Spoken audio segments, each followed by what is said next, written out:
భక్తిపరుల గుంపులో ఉండాలా, భక్తిహీనుల గుంపులో ఉండాలా, ఏ గుంపులో ఉండాలి అనేది మనమే నిర్ణయించుకోవాలి.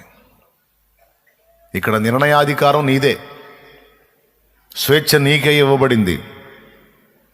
నీ భవిష్యత్తుని, నీ జీవితాన్ని నువ్వు ఎలా డిజైన్ చేసుకుంటావో ఆ బ్రష్ నీకే ఇచ్చాడు. వేసుకోరా, నీ లైఫ్ ఆర్ట్ నువ్వే వేసుకోని, నీ బ్రతుకు నమూనాని నువ్వే గీసుకోమని బ్రష్ కలర్ నీకే ఇచ్చాడు. గీసుకొని అట్ట గీసుకుంటే అట్ట అయిద్దిని. ఒక్కొక్కళ్ళు వాళ్ళ బతుకుల్ని రాసుకుంటున్నారు, రకరకాలుగా వేసుకుంటున్నారు వాళ్ళ సొంతానికి.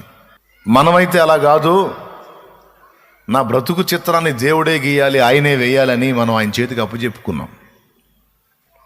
మీరైతే అలానే అప్పచెప్పుకున్నారని నేను అనుకుంటున్నా. మరి మీరు అలానే ఉన్నారా, లేకపోతే మీరు సొంత పెయింటింగ్ వేసుకుంటున్నారా? కొంతమంది ఉంటారు అట్లా వేసుకుంటారు, మళ్ళీ దేవుని దగ్గరకు వస్తారులే కానీ వాళ్ళ పెయింట్ వాళ్ళే గీసుకుంటుంటారు.